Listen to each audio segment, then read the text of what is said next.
Eu sou Andréa Spolaor, bailarina e empresária e criadora de um método que eu desenvolvo e aplico desde 2013 para ensinar dança. Trabalha com os pilares de dança e desenvolvimento pessoal, tendo como base uma visão humanizada do comportamento das pessoas dentro do mercado profissional. E eu vou te mostrar um método que já ajudou centenas de bailarinos, professores, artistas de teatro e circo e pessoas que usam a dança como ferramenta na sua atividade profissional. Pessoas como essa que você vai ver agora. É visionário, assim, eu acho que é visionário, sabe? Então tem uma coisa de visão nessa proposta que para mim, enquanto artista, é incrível. Então tá muito para além, a minha relação com o método e contigo tá para além do método, né? De 10 alunos para 500 em 2 anos. Melhorei as dinâmicas das aulas, me sinto com mais energia. E você percebe no seu corpo, então é assim. E um jeito diferente de ter uma consciência corporal. O método SEM para mim é revolucionário. E para mim foi maravilhoso, assim, ampliou a minha visão 100%. Eu sinto que uma apropriação muito maior agora do movimento, do que eu tô fazendo. Nossa, existe outra via, outra forma, outro jeito. Nossa, eu fiquei assim apaixonada. Desde que comecei a ver os seus trabalhos, né? O meu conhecimento eu fico prestando atenção até quando eu tô andando na rua, até quando eu tô dançando hip hop também hoje é muito diferente. Tinha todo esse cuidado com a respiração, com o estar presente. Então acabava que o meu dia era mais feliz, eu conseguia ser mais produtiva, mais consciente. Então é fundamental, porque você relaxa, você pensa nas partes do corpo e aí sim você traz tudo para dançar.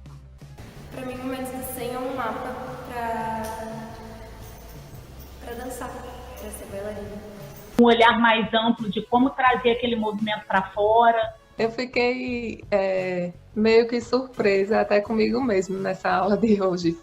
No primeiro momento, descobrindo uma alternativa muito interessante. O meu corpo falou comigo com essa coisa da respiração, foi muito legal. Não pode ser só a técnica e nem só, entende? Então eu ficava muito em conflito com isso. Eu falava, gente, como é que eu junto essas coisas? Como que eu junto isso, né? Então, por isso, eu tô achando muito interessante que tem toda essa confusão acontecendo, mas tem você para falar assim, é por aqui, né? E aí eu falo, que beleza, que bom. Tem alguém para me explicar isso, né? Esse método funciona com respostas rápidas e concretas. E você precisa fazer só uma coisa, se propor a aprender a partir dele. Mas antes de te falar como funciona esse método, eu quero te contar como tudo isso começou. Aos 9 anos, como acontece com muitas meninas, minha mãe me matriculou numa escola de balé. E lá eu fiquei durante muito tempo. Aos 15 anos, nessa mesma escola, eu comecei a dar aula de balé. E nesse mesmo ano eu entrei para o grupo da escola, que era um grupo que dançava em festivais, em vários eventos. Foi nessa época que eu conheci a dança contemporânea e me apaixonei por ela, porque até então eu só dançava balé clássico. Nesse grupo da escola a gente só fazia aula de balé clássico mesmo. A dança contemporânea estava só nos ensaios, na hora de dançar as coreografias. Era tudo muito empírico, muito experimental. Imagina, década de 90, e a gente dançando dança contemporânea e se rolando e se batendo no chão. Eu vivia com os joelhos roxos, eu vivia com os ossos aqui da coluna todos roxos de fazer rolinho sem técnica nenhuma. A gente aprendia assim mesmo, era vai lá e faz. Nessa época eu tinha 15 anos e ganhei o primeiro salário como professora. Eu lembro que eram R$5 a hora aula. Eu morava com meus pais, então eu lembro que eu guardava todo esse dinheiro para ir uma vez por ano nas banquinhas do Festival de Joinville para comprar sapatilha de ponta com desconto naquela banquinha da Capésio. Conhece alguém que começou assim também? Com 23 anos, eu fui para um concurso no Rio de Janeiro e ganhei esse concurso. Chama Concurso do CBDD, que é o Conselho Brasileiro de Dança. E ganhando esse concurso, eu fui representar o Brasil no Concurso Internacional de Dança de Paris. E acabei ganhando esse concurso também. Eu peguei o dinheiro do prêmio e eu lembro que era o dinheiro suficiente para eu viajar pelo Brasil, fazer audições e me manter por um mês. Ou seja, eu tinha um mês para dar certo. Ou teria que voltar para minha cidade, que não tinha muita quanto a perspectiva de me desenvolver profissionalmente. Naquela época não tinham tantas opções como hoje. Uma das companhias que eu fui, chamada Companhia de Dança do Palácio das Artes de Belo Horizonte, onde eu entrei e fiquei por 8 anos. E aí foi uma outra etapa da minha vida. Foi quando eu comecei realmente a minha vida profissional em dança como bailarina. Foi quando um mundo se abriu, porque eu comecei a entender a dança de uma forma diferente daquela que eu já conhecia. Eu comecei a quebrar paradigmas. Foi assim, pensando na minha bagagem de vida, que eu fiz o meu plano e comecei a executar sem olhar para o lado. Sabe que eu tenho 2 filhas e quando a minha primeira filha fez 2 anos, eu ainda morando em Belo Horizonte, aconteceu uma coisa que mudou a minha história com a dança. Eu estava em cena e eu caí em cena e rompi o ligamento do meu joelho esquerdo. O famoso LCA, ligamento cruzado anterior, e acabei indo parar na sala de cirurgia. E foi aí, nessa recuperação, que eu reaprendi a caminhar e com isso eu reaprendi a dançar. Passei 6 meses depois da cirurgia por 6 horas diárias dedicadas somente à minha recuperação. Assim eu fui entendendo que a minha preparação para a dança não dependia somente de estar dentro de sala dançando com outras pessoas. Estar com o meu corpo saudável e bom para dançar também podia ser feito em qualquer lugar que eu estivesse, porque essa preparação estava no meu corpo. Depois de 6 meses, eu retomei o trabalho, recuperada e com mais consciência ainda do meu movimento. Depois de recuperada, eu segui dançando na companhia.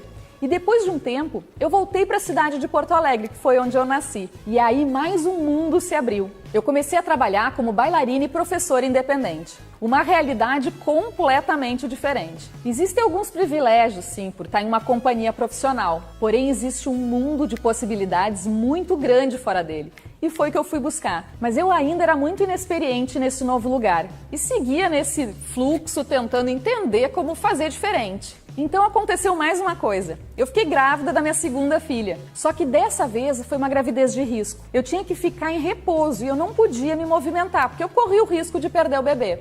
Mas como eu dava aula, e dava muita aula, e você sabe que em muitos lugares o professor, se não dá aula, não recebe, eu segui dando aula. Mas eu dava aula sentada. E essa dificuldade começou a me levar a entender e desenvolver minha capacidade não só de observação, mas de como acessar o corpo da outra distância. Eu descobri no recurso da observação mais um passo em direção ao meu sonho. Eu comecei a achar formas de acessar o corpo do aluno falando de sensações que eles deveriam ter, ao invés de mostrar o movimento. E foi aí que começou esse entendimento melhor. Eu fui aliando meus conhecimentos de técnicas de abordagem somática com a dança. Na prática mesmo, tudo fazia sentido. A facilidade com que eu buscava essas sensações vinha da minha memória corporal, de alguém que passou por diversos processos na dança e por muitas formas diferentes de dançar. Lembra aí os diferentes lugares por onde você passou, as diferentes danças e práticas corporais que você já fez. Tudo isso é bagagem, a sua história, que está na sua mente e no seu corpo, que te constituiu e que, independente da dança que você faz, pulsa dentro de você hoje. Nesse momento, eu também comecei a questionar mais fortemente o ensino da dança contemporânea que eu via, que não se adequava ao que eu acreditava, porque eu não via resultado nos alunos. Eu cansei de ter alunos na minha sala de aula querendo fazer movimentos sem ter base técnica para aquilo, ou querendo entrar nessa ou naquela companhia sem ter antes uma formação sólida em dança. Eu vi também que essas ideias não eram única e exclusivamente dos alunos, mas de quem formava esses alunos, dando uma ideia equivocada dessa realidade que é a dança. Com isso, em 2013, eu decidi dar início realmente à estruturação desse método de ensino em dança. A minha pesquisa que se tornou o método SEM, Sentindo em Movimento. Ela começou com um trabalho de pesquisa sobre respiração como parte integrante do movimento. Era assim mesmo. Na construção coreográfica e de exercícios de aula, a respiração era um elemento a ser considerado fortemente. Eu entrei para a sala com 5 bailarinas por 4 meses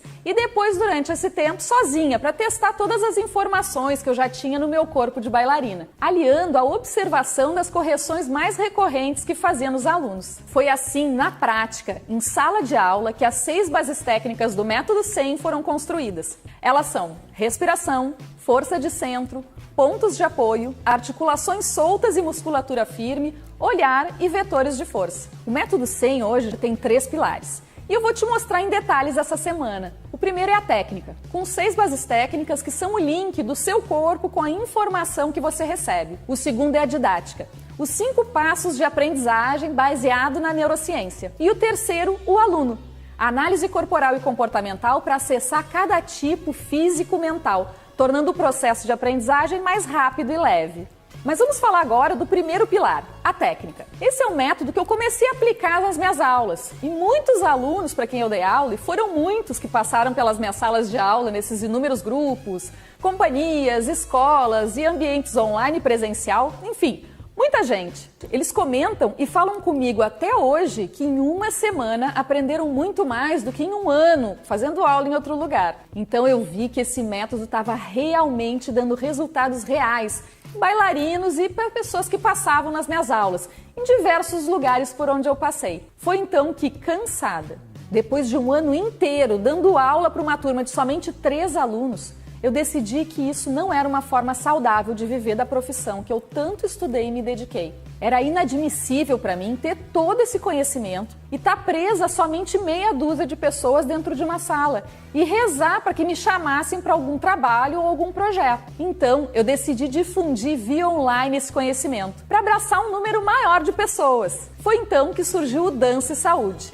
o meu primeiro projeto de dança online. O Dança e Saúde era minha plataforma de ensino e produção de conteúdo em dança e técnicas a serviço da dança, com um blog e um canal no YouTube, que agregou milhares de inscritos e interessados no método. Em pouco tempo, o Dança e Saúde foi ganhando mais seguidores e muitos deles começaram a me pedir alguma coisa mais estruturada, mais aprofundada. Um lugar onde pudessem ter uma aula completa de dança contemporânea, onde todos os princípios do método e a minha forma de movimentação estivessem. Foi aí que surgiu a primeira turma de dança contemporânea online, como um teste mesmo, uma forma de introduzir o meu método, porque na verdade eu ainda não sabia com certeza se ia funcionar, se os alunos iam aprender o método via online, aquilo que eu já dava resultados mesmo ensinando presencialmente. Nessa turma, as alunas concluíram o curso com uma coreografia que virou videodança Sintonia. Está disponível para você ver no meu canal do YouTube. E aproveita, vai lá depois dessa aula e te inscreve. O resultado foi tão surpreendente e nós ficamos tão satisfeitas com ele que eu vi que o meu método de ensino de dança online funcionava e que eu conseguia, a partir dele, ensinar um número maior de pessoas e levar a dança contemporânea onde eu não posso ir, mas onde a internet chega. Isso é, também era possível ensinar pelo curso de dança contemporânea online. Eu vi que eu poderia mesmo ajudar mais pessoas. Porque, como eu disse antes, eu não estava satisfeita com o ensino da dança contemporânea que eu via. E mais, eu via que os alunos também não. E também, além disso, tem muitas cidades do Brasil e no mundo onde não é ofertado esse tipo de dança. Mas como nem tudo são flores, quando a gente começa a crescer e aparecer, as críticas e pessoas debochando, desencorajando esse projeto vieram na mesma proporção. Que isso? Virou blogueirinha? Virou youtuber? Isso não existe, não funciona. Ai, amiga, tá ficando feio, para com isso, vai acabar com a tua carreira. Enfim, vai procurar um negócio sério. Era isso que eu ouvia. E isso acontece, gente, sempre que algo novo chega. Comigo não seria diferente. Mas sabe o que a gente faz nessas horas? Segue o nosso caminho, o nosso sonho, de forma séria, consistente e honesta. Ah, e se unir a pessoas que querem o mesmo ajuda também, e muito. Pois bem, durante o ano de 2018, eu fui convidada a ser diretora artística da Companhia Municipal de Dança de Caxias do Sul. E ali, com aqueles 11 bailarinos, eu decidi validar por um ano o meu método de ensino em um nível avançado. Foi um trabalho diário, com tudo que eu criei e produzi de conhecimento das minhas quase 3 décadas de ensinando dança. Nesse ano, eu tive a oportunidade de fazer diferente e mostrar que tudo aquilo que me incomodava na técnica, no artístico, na gestão de pessoas, nas relações e no profissionalismo da dança poderiam ser transformados. Vivenciei o quanto é realmente importante uma visão humanizada da dança. Mas para isso eu tive que ralar muito. Porque as mudanças não caem do céu só porque eu estava lá à frente de uma grande companhia, recebendo meu salário e podendo escolher a minha equipe. Foi necessário estudo e aplicação desse estudo e saber o que eu queria, defender as minhas ideias e acordar todos os dias com o desejo de realizá-las. E isso em qualquer lugar ou circunstância é possível fazer. E eu vou te ensinar como. Porque talvez você que esteja assistindo aí tenha o sonho de ter a sua escola ou sua própria companhia e ainda não conseguiu realizar. Essa experiência resultou em um retorno sensível significativo da plateia, que lotava mensalmente o teatro para ver os espetáculos. e no aumento também significativo da qualidade técnica e artística e da autonomia na dança desses bailarinos. Depois desse tempo com eles, muitos seguiram aplicando o método no seu trabalho e também passaram a passar em audições em grandes companhias do país. Veja o que 2 deles dizem. A partir do método 100, eu vi a possibilidade de eu desconstruir vários padrões que o balé clássico colocou na minha formação e na minha forma de ver a dança também. O método 100 para mim é revolucionário. O método 100 para mim veio para mudar a minha vida, veio para mudar todo o meu corpo, a minha dança e o meu profissional. O resultado desse trabalho foi tão efetivo que em 2019 eu decidi estudar mais sobre comportamento humano. Porque vias o emocional e o técnico se fundem para melhorar a minha forma de ensinar pessoas, a não serem somente bailarinos, mas também serem pessoas que se desenvolvem integralmente. Os melhores profissionais são aqueles que lidam melhor com suas próprias frustrações, porque sabem quem são e como funcionam e não tem medo de mostrar isso para o mundo. Eu digo isso porque, apesar de parecer uma história linda de companhias, acesso a grandes profissionais, palcos no mundo e viagens, eu tive muitas frustrações e medos. E só aprendendo a lidar com eles que eu conseguia dar um passo adiante mesmo. E tá agora aqui para você contando tudo isso. E disposta a te ensinar tudo o que eu sei para que você não precise passar por isso também. Foi nessa busca de me tornar melhor que eu descobri o Corpo Explica. E me formei analista corporal e comportamental. Foi um ano imergindo em mim mesma para depois poder fazer isso com outras pessoas. E, inevitavelmente, a análise corporal e comportamental passou a fazer parte do método, como uma forma de aceleração e humanização do ensino na dança. Sim, criamos um novo paradigma da formação em dança, em um ambiente onde as pessoas possam se desenvolver integralmente e de forma autônoma. Isso é, a gênese da minha insatisfação com a dança foi resolvida. E hoje é uma realidade. Mas voltando a falar mais sobre o método foca no indivíduo e não na forma. Foca na percepção do seu próprio corpo, com indicações que você mesma pode sentir e assim melhorar a cada repetição. Eu criei esse método porque eu acredito que é preciso você sentir para conectar com o seu corpo, para daí se movimentar da forma que você deseja e poder repetir isso com qualidade sempre que quiser. E mesmo fazendo os movimentos mais amplos e complexos da dança. Como exemplo da Camila Vergara, que é atriz e bailarina. Em um ano de aulas a partir do método de ensino, alcançou mais do que ela pensou que imaginaria, se sentindo mais dona do seu corpo e do seu movimento.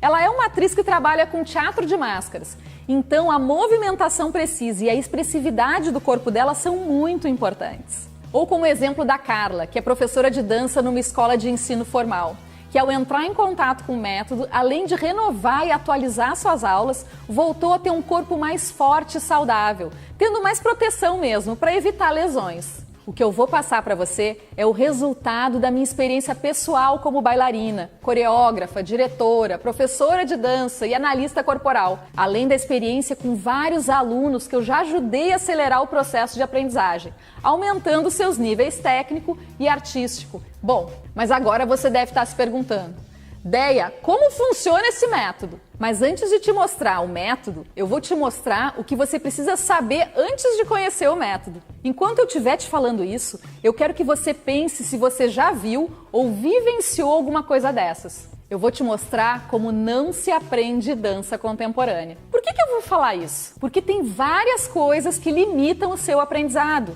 Várias coisas que talvez você faça todos os dias e que podem ser coisas que mais prejudicam do que te ajudam a evoluir. E aí você fica desmotivada, achando que a culpa é sua, que não tem tempo, tem jeito para dança, que isso não é para você. E o pior, começa a achar que quem te critica tem razão. E aí que os problemas começam. Por isso, é bem importante saber o que não tem que fazer para que não fique anos estudando e não atingindo os objetivos que deseja.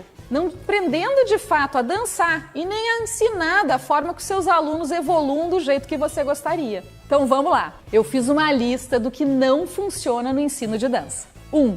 Não funciona o professor somente mostrar o exercício e querer que o aluno faça só de olhar, ou seja, narrando o movimento que o aluno está vendo que o professor está fazendo, ao invés do professor descrever por onde passa o movimento no corpo e no espaço. Se o aluno está vendo, então não precisa narrar o que ele está vendo, não é? O que precisa é dar orientações e informações que auxiliem ele a fazer. 2. Não funciona quando o professor dá informações genéricas para o aluno, esperando que ele faça do jeito que você imagina.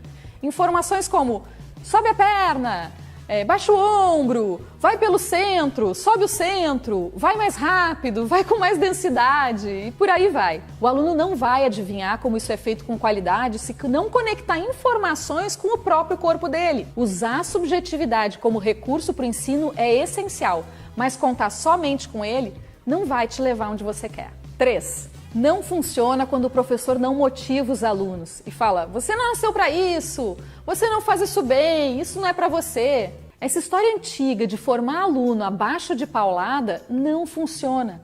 A motivação positiva faz com que o aprendizado flua mais e melhor.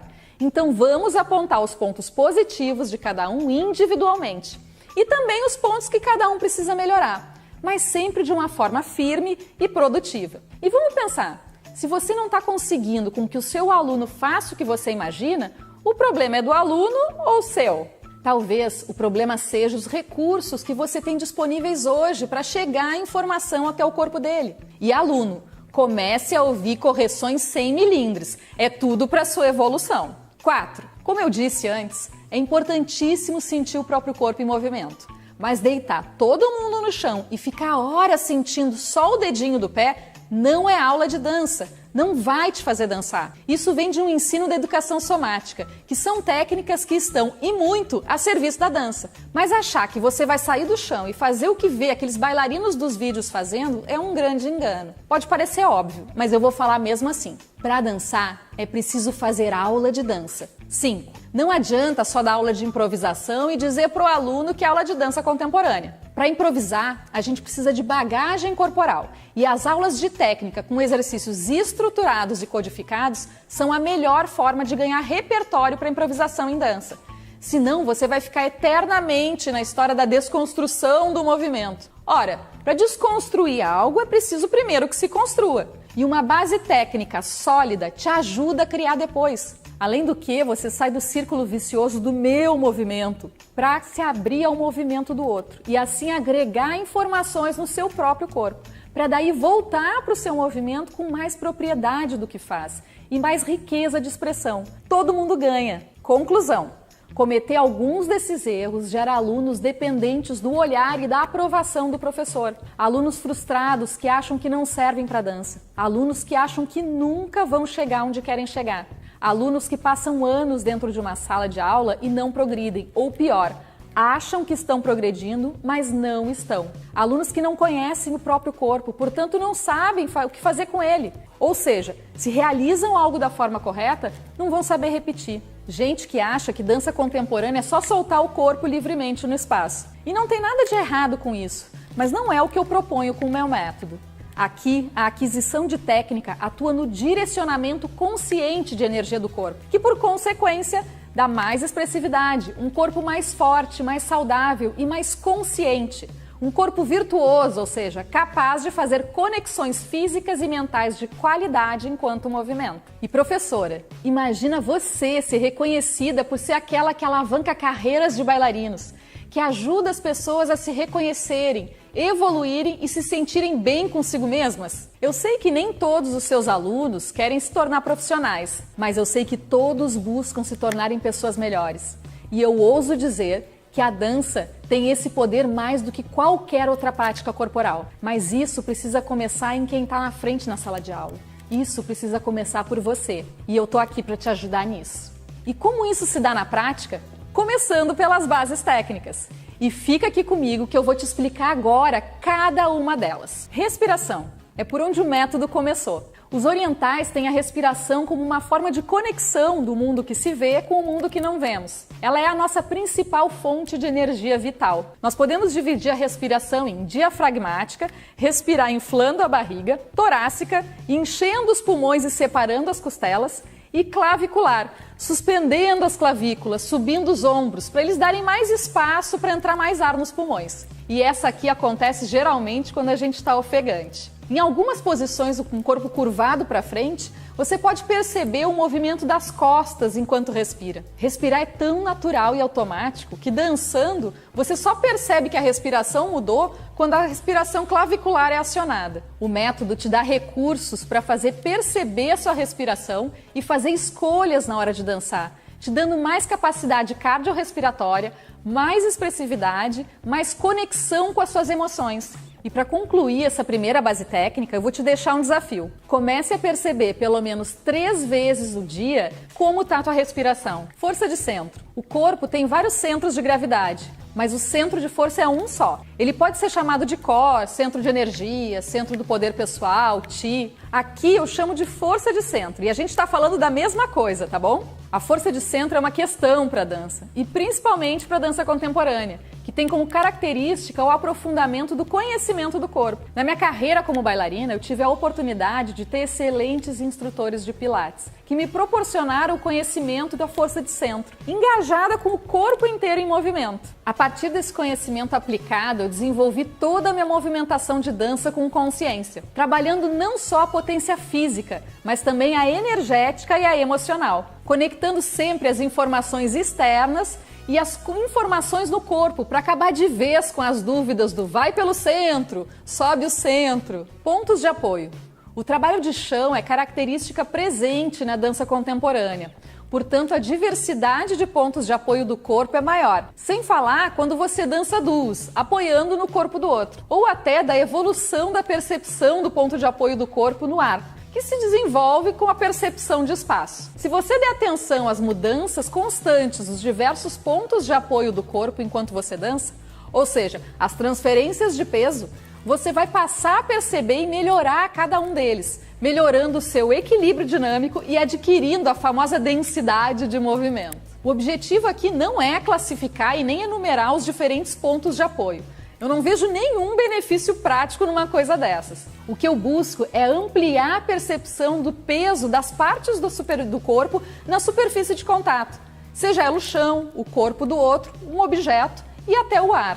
Articulações soltas e musculatura firme. Essa base técnica é melhor entendida depois de vivenciar no corpo a compreensão dos pontos de apoio da força de centro. Ao apoiar o corpo com firmeza no chão e sustentar o centro de força, deslocando-se com consciência, as articulações que não estão sendo exigidas estabilidade se tornam livres, portanto, móveis. O fato é que o equilíbrio entre as tensões e relaxamentos do corpo enquanto você dança é que vai fazer você movimentar com as articulações soltas, porém com a musculatura firme. E aquela velha história que eu falo, solto não é mole. Nós temos mais de 200 articulações no corpo, classificadas em 3 tipos básicos: fibrosas, cartilaginosas e sinoviais, cada uma delas com suas amplitudes, planos de dobras e rotações particulares. Olha quantas partes para sentir, mover e investigar. O que dá soltura, mobilidade, fluidez ao movimento e principalmente o domínio das articulações que você solta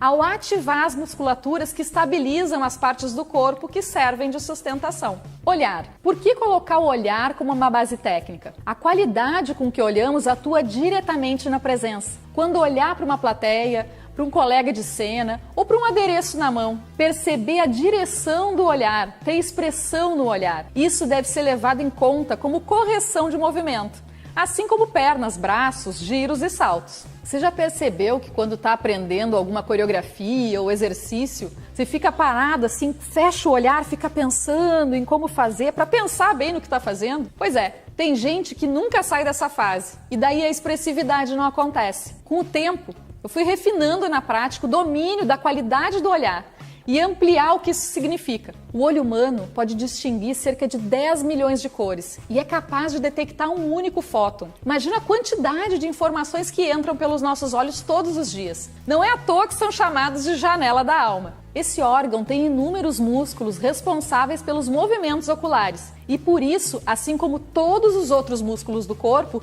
devem ser trabalhados. Mas se eu falar somente dessa parte mecânica dos olhos, eu não estaria falando de dança.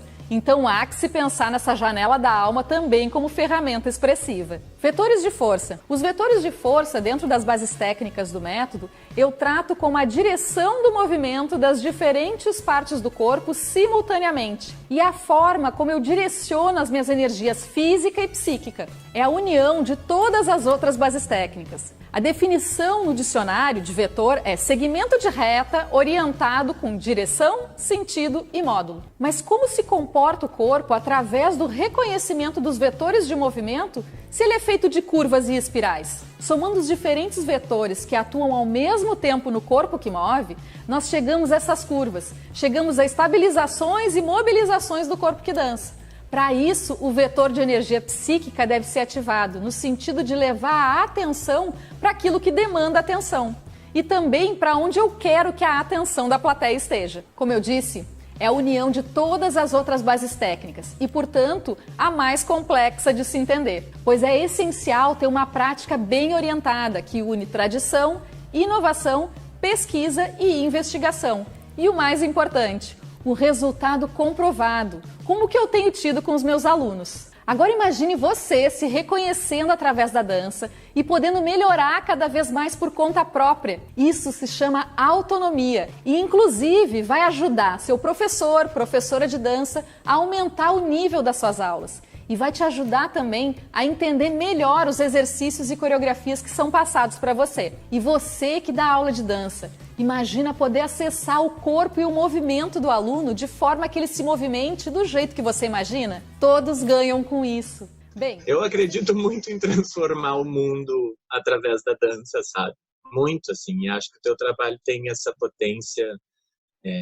Tu tem essa potência, assim. Porque quando a gente transforma pessoas, a gente transforma um tiquinho do mundo, né? E acho que tu faz isso super. Que os exercícios são a maioria, grande parte dos exercícios são exercícios que a gente conhece. Agora, o como tu acessa isso nas pessoas a partir da construção das 6 bases técnicas que tu construiu a partir da tua experiência, aqui é o pulo do gato. Sabe, aqui é o pulo do gato, porque seja tu um super bailarino ou que tem aí a intenção de ter uma carreira profissional, ou alguém que só gosta da dança, ela é efetiva. A informação se torna efetiva, ela funciona no corpo. Porque tem que funcionar. Todo mundo pode fazer esse negócio se tiver essa base aqui, né? Considerando as 6 bases técnicas. Então, eu acho que eu fico pensando, às vezes, que eu acho que mais gente precisava experimentar isso e eu tenho certeza que em algum momento isso vai ser história, sabe? Vai ser história. A gente não vai estar aqui e as 6 bases técnicas vão estar por aí, sabe? Sendo replicadas e se desdobrando em novas danças, novos jeitos de fazer. Isso é lindo.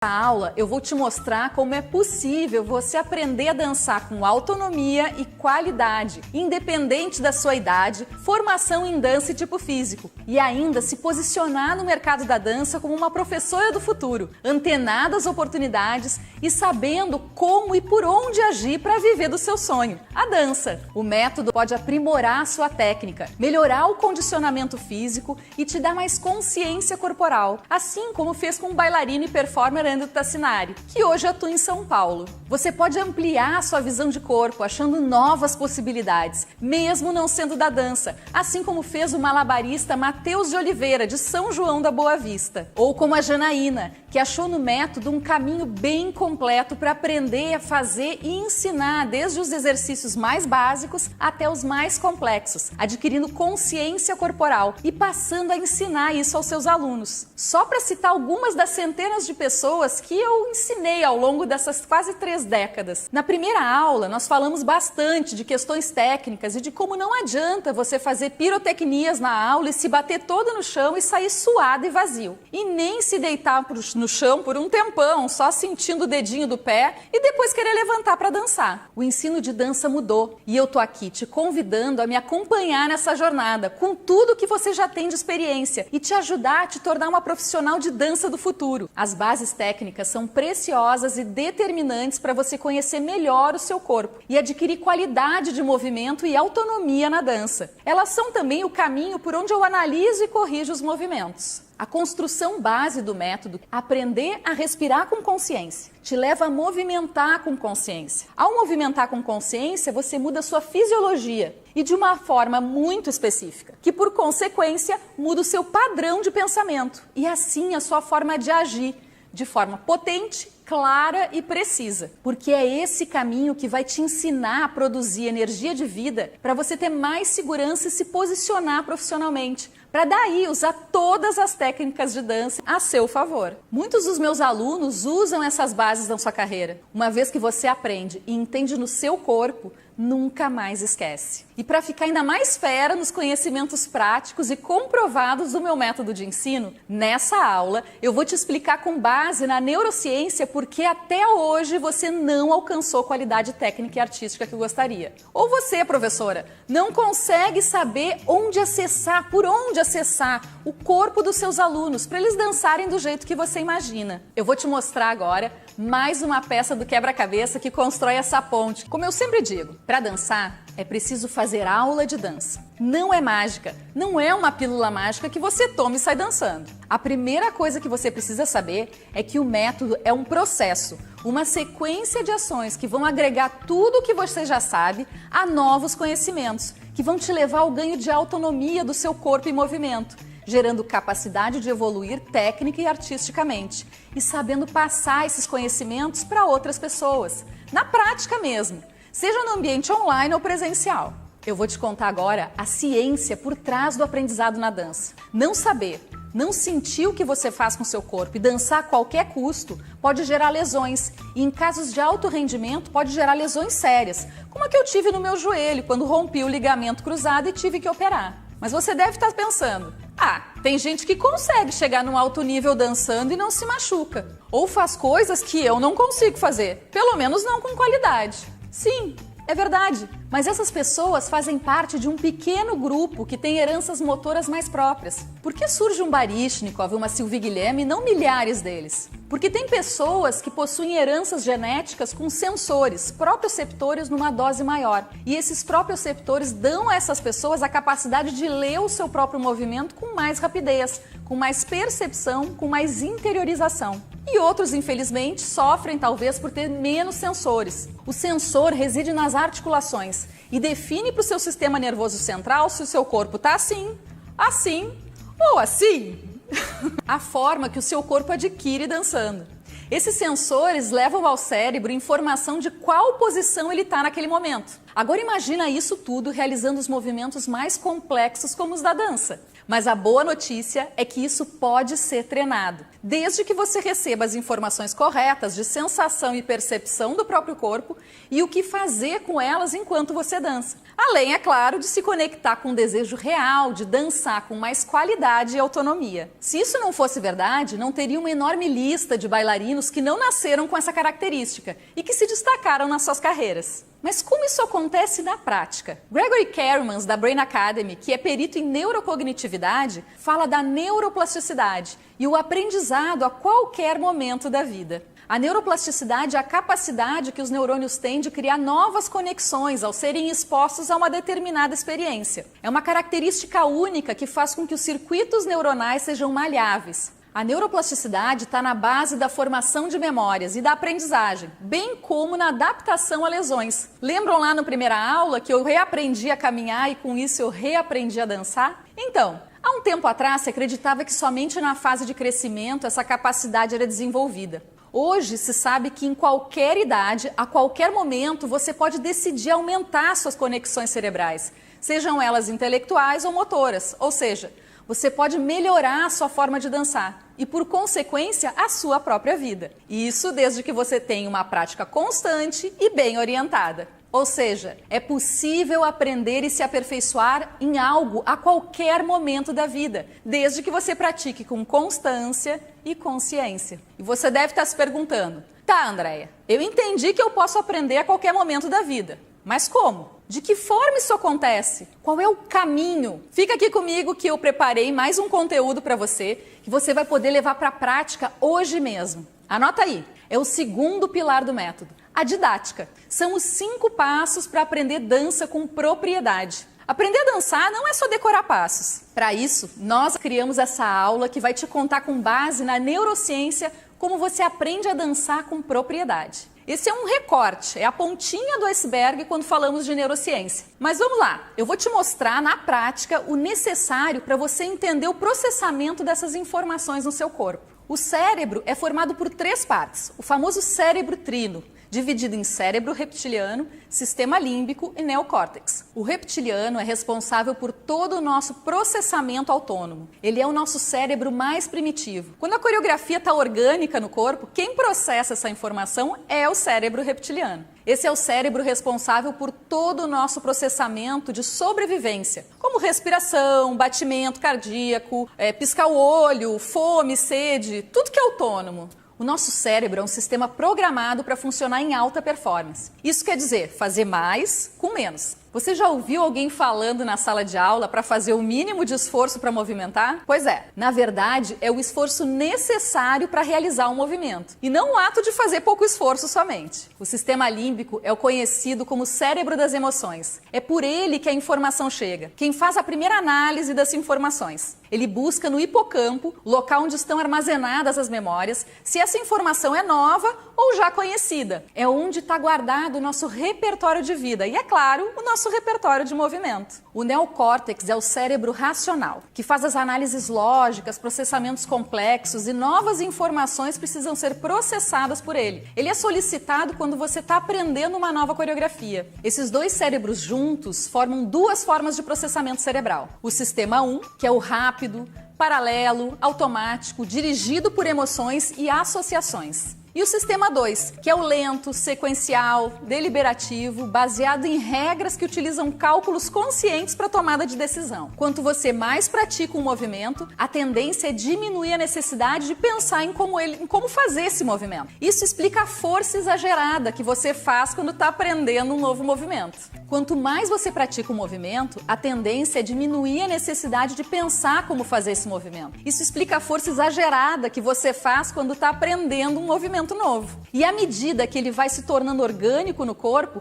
menos o sistema 2 trabalha, deixando para o sistema 1, que consome menos energia e no fluxo. Vamos então aos 5 passos para você aprender a dançar com propriedade do seu movimento. 1. Estranhamento. Quando você se depara com uma nova coreografia, por exemplo, um novo pensamento de dança e uma nova lógica de movimento se apresentam. Primeiramente, você olha, analisa e identifica para tentar buscar padrões que mostrem um caminho conhecido por onde isso pode acontecer. Esse é um processo de acesso ao hipocampo, de busca das tuas memórias corporais, visuais, emocionais e neuronais. Alguma informação que te conecte ao novo. O estranhamento causa dissonância cognitiva. E por que isso acontece? Porque o cérebro é movido por desafios. E para isso, ele vai querer solucionar mais esse problema. E o mais rápido possível, criando conexões com o que você tem de experiência vivida. Ou seja, o seu repertório. Por isso é tão importante a bagagem corporal. Porque quanto mais informação você tem no corpo,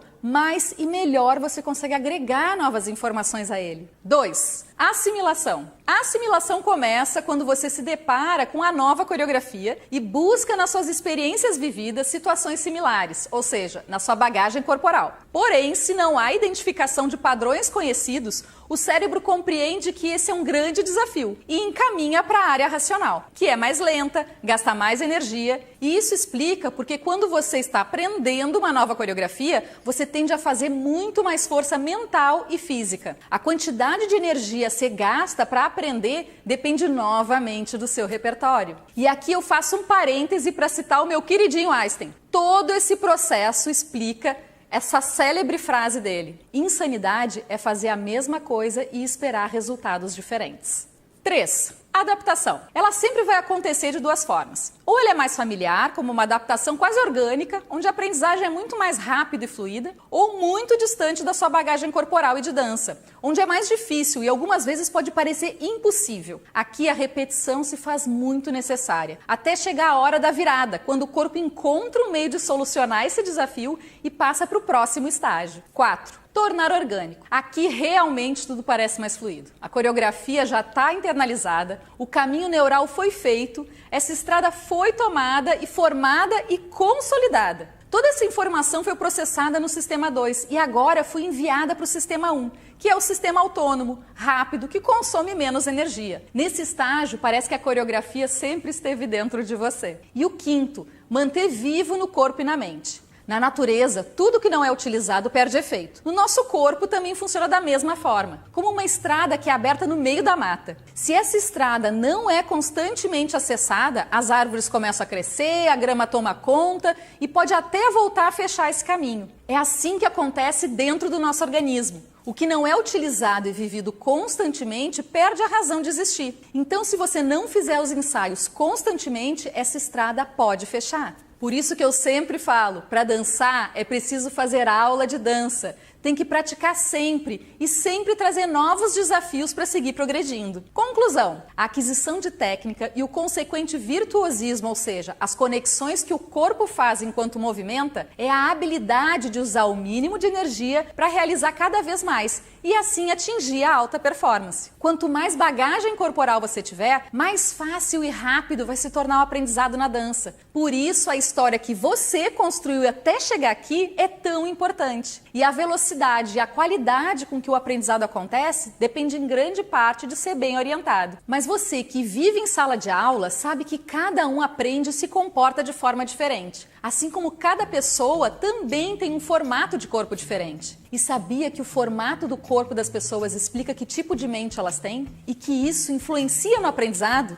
Você sabia que essa forma de cada um pensar, sentir e agir influencia na sua carreira na dança? Mas foi inevitável que a análise corporal tenha se tornado um dos pilares do método, pois saber como corrigir, abordar e incentivar o aluno dentro de sala te torna um professor mais requisitado pelos alunos e valioso para a escola que você trabalha. Para você entender mais como esse processo funciona, a nossa mente se desenvolve em um processo de 5 etapas em paralelo com a formação do corpo. Esse processo começa no útero e vai até os 5 anos de idade. Cada uma dessas 5 etapas forma um dos 5 traços de caracteres da nossa mente. E esse processo acontece enquanto a medula espinhal passa por uma fase de amadurecimento, chamada mielinização. Em cada uma dessas 5 etapas, o seu sistema nervoso registra uma dor e desenvolve um recurso mental e físico. E o que acontece hoje em dia nas carreiras frustradas é que as pessoas não sabem nem quais são as suas dores existenciais básicas e nem quais são os seus recursos que o seu corpo, o seu sistema nervoso desenvolveram.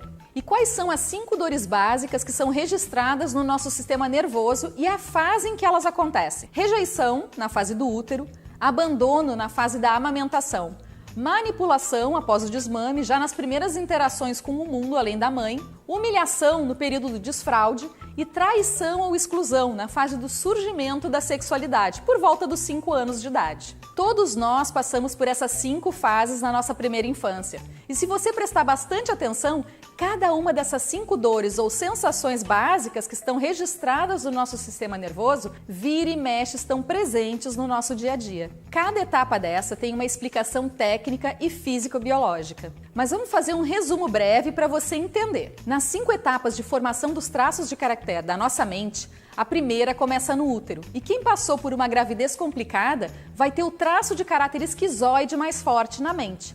E terá um corpo magro, com muita energia na cabeça e pouca energia, força, no corpo. São pessoas que geralmente usam óculos, são extremamente racionais e lógicas, não gostam de contato e falam pouco. São muito criativas, mas pouco executoras. Muitos esquizoides na dança são chamados de desengonçados, que vivem no mundo da lua, mas são grandes criadores. Tem umas ideias mais malucas, assim. Tem uma coisa importante de saber sobre esse traço. Os esquizoides odeiam incomodar. Por isso não são muito comunicativos e proativos. Quem tem esse traço de caráter muito alto não gosta de se expor e morre de medo de ser rejeitado. Essa relação do útero com as percepções inconscientes do bebê se dá por conta do estado fisiológico da mãe, que se altera quando ela também passa por algum desconforto intenso ou trauma na gestação. E sempre que esse estado emocional dela se altera, o estado fisiológico também se altera, fazendo o corpo dela mandar menos sangue para o útero, deixando ele mais frio, duro e desconfortável para o bebê.